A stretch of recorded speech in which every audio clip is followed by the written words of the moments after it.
IDream media ప్రేక్షకులందరికీ స్వాగతం సుస్వాగతం. మనతో పాటు స్పిరిచువల్ గురు అనంత శక్తి ఫౌండర్ అనంత సాయి కృష్ణ గారు ఉన్నారు. మాట్లాడదాం. సార్ నమస్తే. నమస్తే దర్శన్. బాగున్నారండి? బాగున్నాను, మీరు బాగున్నారా? చాలా బాగున్నాను సార్.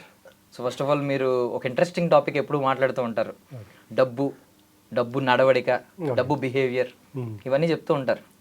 అయితే నాకు ఒక డౌట్ ఉంది. సో మీరు సినిమాలు అబ్జర్వ్ చేస్తే ఎస్ఎస్ రాజమౌళి గారు కానీ, సుకుమార్ గారు మొన్న పుష్ప 1800 కోట్లు వచ్చింది అది కానీ, లేదంటే ప్రశాంత్ నీల్ గారు కానీ, మన కల్కి డైరెక్టర్ ఆయన కానీ, నాగశ్విన్, వీళ్ళు ఎవరిని చూసినా మీరు ఇప్పుడు నేను చూసారా గోల్డ్ వేసుకుని ఇంత షో ఆఫ్ చేస్తున్నాను, వాళ్ళు ఎవరు షో ఆఫ్ చేయరు. మీరు కూడా వేసుకున్నారా? బట్ 100 కోట్లు 1000 కోట్లు వాళ్ళ సినిమాలు తీసుకొస్తున్నాయి. అంత డబ్బులు తీసుకొచ్చిన వాళ్ళు అసలు షో ఆఫ్ చేయరు, చాలా సింపుల్ గా వస్తారు, వెళ్ళిపోతూ ఉంటారు. సో దీన్ని బట్టి నాకు డౌట్ ఏంటంటే, ఒకవేళ షో ఆఫ్ చేస్తే డబ్బు ఏమన్నా మనకి దూరం అవుతుందా? ఒకవేళ షో ఆఫ్ చేయని వాళ్ళు, ఎవరైతే డబ్బు ఉంది అని చెప్పుకోకుండా ఉంటారో వాళ్ళ దగ్గరికి ఏమన్నా డబ్బు అట్రాక్ట్ అవుతుందా? అది మన భ్రమ అండి. అది అంతేనా? షోపు డబ్బు చేస్తే డబ్బులు రావు, షోపు డబ్బు చేస్తే డబ్బులు వస్తుంది అనేది మన భ్రమ. అది ఎప్పుడే కానీ మన ఇంటర్నల్లో ఉండాలండి. డబ్బు అని ఇప్పుడు చూడండి, మీరు బాగా ఇప్పుడు ఇంతమంది డైరెక్టర్ల పేరు చెప్పారు కదా, రాజమౌళి కానీ, నాగశ్విన్ కానీ, తర్వాత సుకుమార్ గారు కానీ, వీళ్ళంతా చూడండి ఆడే ఫంక్షన్లో అందరూ మాట్లాడేది ఒక రకంగా ఉంటే వీళ్ళ స్పీచ్ డిఫరెంట్గా ఉంటుంది. ఎందుకంటే మనం ఎప్పుడు యూనివర్స్ సిద్ధాంతం అంటాం చూడండి, వాళ్ళు నిజంగా అంటే యూనివర్స్ సిద్ధాంతానికి కట్టుబడి వాళ్ళ యొక్క లైఫ్ స్టైల్ లీడ్ చేస్తున్నారు. వాళ్ళు అంటే వాళ్ళు తెలిసి చేస్తున్నారో తెలియక చేస్తున్నారో వాళ్ళకైతే తెలియదు, కానీ వాళ్ళు ఎలాగుంటారంటే సాక్షిభూతంగా జీవిస్తున్నారండి వాళ్ళు.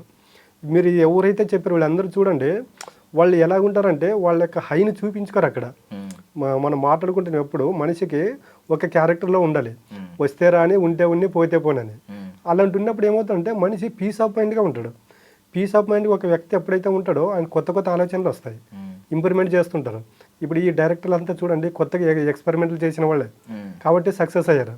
కాబట్టి ఒక వ్యక్తి ఎప్పుడు ఉండాలంటే యూనివర్స్ సిద్ధాంతానికి అనుగుణంగా వాళ్ళ యొక్క లైఫ్ స్టైల్ని లీడ్ చేయలేదు అంటే సహజంగా ఉండాలండి.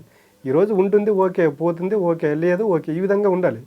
ఈ విధంగా ఉన్నప్పుడు ఏమవుతుందంటే ఆ ఫ్లాప్ వచ్చినా సక్సెస్ వచ్చినా పెద్దగా రిజెక్ట్ అవ్వరు. వీళ్ళు అందరికంటే బెటర్గా ఒక వ్యక్తి ఉంటాడు, పూరి జగన్నాథ్ అని. ఇప్పుడు చూడండి ఇండస్ట్రీలో ఆయన ఉన్నటువంటి సక్సెస్ రేట్ ఎవరికి లేదు. బట్ ఆయన ఎన్ని ఇంటర్వ్యూలు ఎన్నిసార్లు చూడండి, ఆయనలో నచ్చింది ఏంటంటే ఆయన ఒకసారి చెప్పాడు, ఫిలిం ఇండస్ట్రీలో డైరెక్టర్లో ఆయన సంపాదించినంత ఎవరు సంపాదించలేదు, బట్ ఆయన పోగొట్టుకున్నంత ఎవరు పోగొట్టుకోలేదు. బట్ ఆయన ఉన్నటువంటి స్ట్రాంగ్ మెంటాలిటీ ఇంకొకరు లేరు. ఎలా ఉండాలంటే ఆ విధంగా మెంటాలిటీ ఉండాలండి. ఆ విధంగా మెంటాలిటీ ఉన్నప్పుడు ఏమవుతుందంటే మనం ఇప్పుడు మీరు చెప్పారు చూడు, డబ్బు షోపు డబ్బు ఇవన్నీ చూసే విధానం మారిపోతుందండి. అప్పుడు ఏమవుతుందంటే ప్రతి ఒక్కదాన్ని ప్రేమతత్వము కృతజ్ఞత భావంతో చూస్తాము. ఈ ప్రేమతత్వము కృతజ్ఞత భావంతో చూసామనుకోండి, ప్రతి ఒక్కరి దగ్గరికి డబ్బు అనేది మన దగ్గరికి వచ్చి తీరుతుందండి. డబ్బు ఎలాగుంటుందంటే భగవంతుడు ఒక నిధి అనేది పెట్టాడండి, దాన్ని ఎవరికి ఇవ్వాలో వాళ్ళకే ఇస్తాడు. ఇప్పుడు చూడండి, ధనవంతులుగానే మారుతున్నారు, పేదవాళ్ళుగానే ఉండిపోతున్నారంటే వాళ్ళ యొక్క బిహేవియర్ అండి. వాళ్ళ యొక్క బిహేవియర్ యూనివర్స్కి అనుకూలంగా ఉంటుంది కాబట్టి వాళ్ళు ధనవంతులుగా మారుతున్నారు. వీళ్ళ యొక్క బిహేవియర్ యూనివర్స్కి అగ్నెస్ట్గా ఉంటుంది కాబట్టి వీళ్ళు అక్కడే ఉంటున్నారండి. ఇక్కడ డబ్బుది మాత్రము 0% తప్పు లేదండి. డబ్బు వచ్చినప్పుడు మనం ఎలాగుంటున్నాము, డబ్బు లేనప్పుడు మనం ఎలాగుంటున్నాం అనేది మన వ్యక్తిత్వం చేంజ్ అవుతుంది. కాబట్టి యూనివర్స్ అనేది ఎవరికి సపోర్ట్ చేయాలో వాళ్ళకే సపోర్ట్ చేస్తుందండి. అండ్ నార్మల్గా మనకి ఇద్దరు మనుషులు తెలుసు, డబ్బున్నోడు డబ్బు లేనోడు. కాకపోతే ఇంకో 2 రకాలు ఏంటంటే, డబ్బున్నా లేనట్టు దాచుకునేవాడు, అంటే దిష్టి తగులుతుందేమో అని భయపడుతూ ఉంటారు. అమ్మో వాడి దిష్టి, వీడి ఏడుపు, నర దిష్టి, ఇలా ఏడుస్తూ ఉంటారు. ఇంకొకరేమో లేనోడు షో ఆఫ్ చేసుకుని బయట కొంచెం గౌరవం సంపాదించుకోవాలని వీడు చూస్తూ ఉంటాడు. సో ఇవి నమ్మొచ్చా అండి? ఇప్పుడు దిష్టి తగులుతుంది, మనకు డబ్బు ఉందని బయట వాడికి తెలిస్తే వాడి నర దిష్టి మనకు తగులుతుంది, సో మనకి ఉన్న డబ్బు పోతుంది అని నమ్మొచ్చా అలాంటివి? ఇది దిష్టి కాదండి, ఇది ఆలోచన ప్రభావం అండి.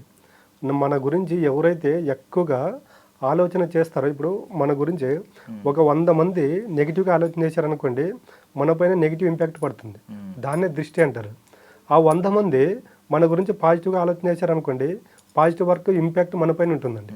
కాబట్టి ఎప్పుడే కానీ మన లైఫ్లో మనం ఎలా ఉండాలంటే నెగిటివ్ ఆలోచనలు ఎక్కువ చేసేవాళ్ళు మన లైఫ్లో ఉండకూడదు. అలాంటి జాగ్రత్తలు తీసుకోవాలండి. అలాంటి జాగ్రత్తలు తీసుకున్నప్పుడు ఏమవుతుందంటే మన పైన నెగిటివ్ యొక్క ఎనర్జీ అనేది, దాని యొక్క ఎఫెక్ట్ మన పైన ఉండదండి.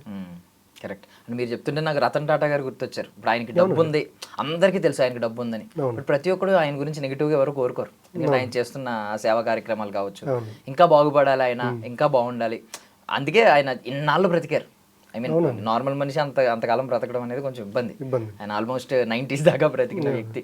సో మీరు చెప్తుంటే నిజం అనిపిస్తుంది నిజంగా. ఇంతమంది మన గురించి పాజిటివ్గా అనుకుంటే నిజంగా మనకు పాజిటివ్ జరుగుతుంది మన లైఫ్. జరుగుతుంది. నేను ఎప్పుడూ నేను ఈ డబ్బు విషయంలో ఇద్దరిని ఎక్కువగా నేను గౌరవించే వ్యక్తులు ఇద్దరండి. ఒకటి రతన్ టాటా గారు, ఇంకొకరు పునీత్ రాజ్ కుమార్ గారు అండి. అసలు పునీత్ రాజ్ కుమార్ గారు చనిపోయేంత వరకు కూడా తెలియదు ఇన్ని సేవా కార్యక్రమాలు చేస్తున్నారని. బట్ ఆయన పోయిన తర్వాత తెలిసింది. అంటే వాళ్ళు డబ్బు ఉందని ఏ రోజు షో పుట్టప్ చేయించుకోలేదు. వాళ్ళు డబ్బు 10 మందికి ఉపయోగపడితే చాలు, వాళ్ళ బ్లెస్సింగ్స్ మనకుంటే చాలు అనుకున్నారు. కాబట్టి వాళ్ళు పోయినా కూడా ఈరోజు వాళ్ళ గురించి మనం ఎందుకు మాట్లాడుతున్నామంటే వాళ్ళు చేసిన మంచి పనులండి. కాబట్టి మనము ఒక వ్యక్తి 10 మంది నోళ్లలో పాజిటివ్గా నానితే పాజిటివ్ రిజల్ట్ ఉంటుంది, నెగిటివ్గా నానితే నెగిటివ్ రిజల్ట్ ఉంటుందండి. ఈ విధంగా ఉండాలండి మనుషులు ఎప్పుడే కానీ. ఈ విధంగా మెంటాడుతూ ఉంటే యూనివర్స్ అనేది 100% మనకు సపోర్ట్ చేస్తుందండి. సో మీరు ఒక మాట అంటారంటే డబ్బు బిహేవియర్ మనం అర్థం చేసుకోవాలని, డబ్బుకి ఒక ఆలోచన ఉంటుంది, డబ్బుని మనం అర్థం చేసుకోవాలని. డబ్బుకి కూడా ఉంటుందండి ఇలా అర్థం చేసుకునే, డబ్బుకి ఒక తత్వం ఉంటుందండి మనం అర్థం చేసుకోవాల్సింది. అదేనండి, ఇప్పుడు డబ్బుకు తత్వం అనేది చెప్తున్నాను. డబ్బు అనేది 0% తప్పండి. ఇక్కడ మనం పాటించుతుందంటే యూనివర్స్ అండి. అది డబ్బు కావచ్చు, మనిషి కావచ్చు, జంతువులు కావచ్చు, వేరేదైనా కావండి. మనం చూసే విధానం బట్టి మనకు మన రియాక్షన్ బట్టి ఎదుటి వాళ్ళ రియాక్షన్ ఉంటుంది. అది డబ్బు కావచ్చు, వస్తువు కావచ్చు, వ్యక్తి కావచ్చు అండి. మనము ఎదుటి వాళ్ళని ఎలా మాట్లాడిస్తే వాళ్ళు మాట్లాడించే తీరు కూడా అలాగే ఉంటుంది.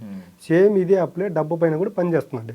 మనం డబ్బు పట్ల ఎప్పుడే కానీ ప్రేమతత్వం, కృతజ్ఞత భావంతో ఉన్నాం అనుకోండి, అది మన దగ్గరకు వస్తుంది. మనం ఎప్పుడు డబ్బును తిడుతూ ఉన్నాం అనుకోండి, నేను వీడి లైఫ్లో ఎంత మంచి చేసినా కూడా నన్ను తిడుతూ ఉన్నాడు కాబట్టి యద్భావం తద్భాతి, వీడి దగ్గరికి నేను పోయేదే వద్దు అనుకుని దూరం వెళ్ళిపోతుందండి. అంటే మీరు అనంత కుబేర క్రియ అని ఒక ప్రోగ్రామ్ లాంచ్ చేశారు. చాలా మంది దాని గురించి చెప్పారు. అంటే చాలా మా లైఫ్లో ఆర్థికంగా ఫైనాన్షియల్లీ చాలా ట్రాన్స్ఫర్మేషన్ వచ్చిందని చెప్పి. ఏంటి ఇప్పుడు దానివల్ల వచ్చే ప్రయోజనాలు ఏంటండి? అంటే ఇవన్నీ సత్యం తెలిసిన తర్వాత పొరపాటున కూడా వాళ్ళు డబ్బును తిట్టారండి. ఎందుకంటే మనము భూమిపైన జన్మ తీసుకున్నప్పటి నుండి ఈ క్షణం వరకు ప్రతిరోజు ప్రతి క్షణం మనకు డబ్బు లేకపోతే రోజు జరగదండి. అలాంటి డబ్బును మనం తిడుతున్నామంటే ఎంత పెద్ద తప్పు చేస్తున్నాం అనేది మా క్లాస్లో వచ్చిన వాళ్ళకి ఎక్స్పెషల్గా ఇది చెప్తున్నామండి మేము. పొరపాటున కూడా డబ్బును తిట్టకండి. డబ్బును రోజు మీరు ఇన్ని రకాలుగా మనకు ఉపయోగపడుతున్న డబ్బును తిడుతున్నారంటే మీ దగ్గరికి రాదు. మీరు ఉన్నంత వరకు ఫైనాన్షియల్ ప్రాబ్లం పోవు. మీరు మెంటల్గా డిస్టర్బ్ అవుతారు. మెంటల్గా డిస్టర్బ్ అయితే మీ బాడీ మీకు సపోర్ట్ చేయదు. మీ బాడీ సపోర్ట్ ఎప్పుడైతే చేయదో బయట మనకు వచ్చే ఇన్కమ్ సోర్స్ కూడా తగ్గిపోతాయి. కాబట్టి యద్భవం తద్భవతి. డబ్బు అనేది ఇప్పుడు పంచభూతాల పాటు 6 భూతం డబ్బు అంటారు. కాబట్టి పంచభూతాలు ఎంత వాల్యూవో డబ్బు కూడా అలాగే వాల్యూ. ఫస్ట్ మీరు డబ్బుకు రెస్పెక్ట్ ఇవ్వడం నేర్చుకున్నారనుకోండి, డబ్బును ప్రేమించడం నేర్చుకున్నారనుకోండి, మీకు ఉన్నటువంటి ఫైనాన్షియల్ ప్రాబ్లం తొలగిపోయి మీ లైఫ్లో కూడా డబ్బు రావడం స్టార్ట్ అవుతుందని మొత్తానికి మనము అక్కడ డబ్బు గురించే చెప్పడం ఉంటుందండి ఫుల్ సెషన్ 1 డే సెషన్లో మనకు. So thank you so much అండి. చాలా తక్కువ టైంలో ఒక మనీ మాస్టర్ క్లాస్ అయితే చెప్పారు. థ్యాంక్ యూ అండి. థ్యాంక్ యూ థ్యాంక్ యూ అండి. దీన్ని తవ్వండి, తవ్వుతూనే శివలింగం. సరే దాన్ని అట్లా కప్పేసేయండి, చూపించదండి. Krishna is there.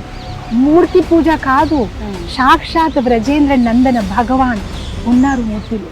ఏమీ ఆశించకుండా ఆరాధించే వాళ్ళు కూడా ఉన్నారా ప్రభుజీ? నిజమైన భక్తి అంటే మనకు తెలియదు కాబట్టి